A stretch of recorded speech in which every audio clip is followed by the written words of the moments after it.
Дорогое подарочное издание за 10 рублей. Такую символическую цену установили в Национальном музее на уникальный альбом «Народное искусство Коми». В книге более сотни фотографий изделий из металла, бересты, оленьих шкур, предметов деревянного и костяного творчества. Полное представление о традиционном искусстве Коми. Авторов работ отпускная цена, конечно, смутила. Впрочем, Елена Кононова уверена, Коми-искусство и так бесценно. Историку Элеоноре Савельевой стало даже неловко, когда появилась информация, что работу ее и коллег оценили настолько дешево. Ученый вспоминает, с какими трудностями пришлось столкнуться при подготовке уникального фотоальбома. И хоть выпало его издание на кризисные 90-е, сам материал собирался не один год. Этнограф Любовь Грибова посвятила этому всю свою жизнь. Она в течение многих лет собирала материалы по всем районам республики Коми. И даже в Коми-Приморском тогда автономном округе. Ей был собран богатейший материал.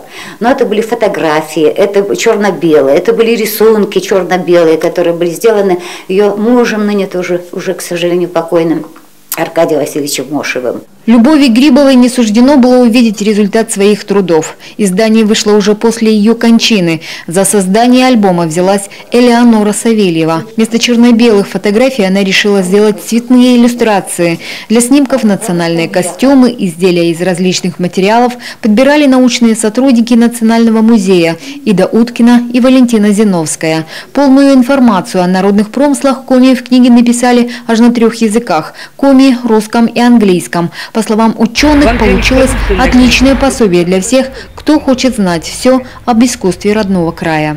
Ту книжку за 10 рублей каждый человек должен купить, потому что там основные, там резьба по дереву, прялки представлены, ткани различные, узорные. Ну, в общем, весь спектр декоративно-прикладного искусства, который был в крестьянском быту, подчеркиваю, в крестьянском быту, он там представлен.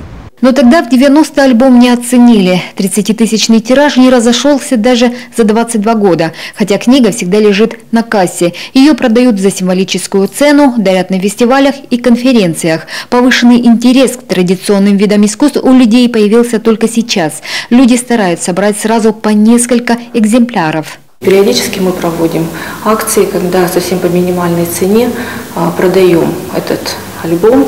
В частности, в Европейскую ночь музеев в мае мы продавали этот альбом, и жители нашего города, проходя мимо музея по улице Коммунистической, с радостью вдруг для себя открывали этот альбом, хотя он у нас все время продается на кассах, и, в общем-то, всегда его можно приобрести. За время акции посетители музея только за 2 дня купили 350 книг. Еще 3000 отправили в Финно-Угорский этнопарк. Поэтому сотрудники музея планируют издать новый такой альбом, более современный и расширенный. Елена Кононова, Вячеслав Беспалов, телеканал Юрган.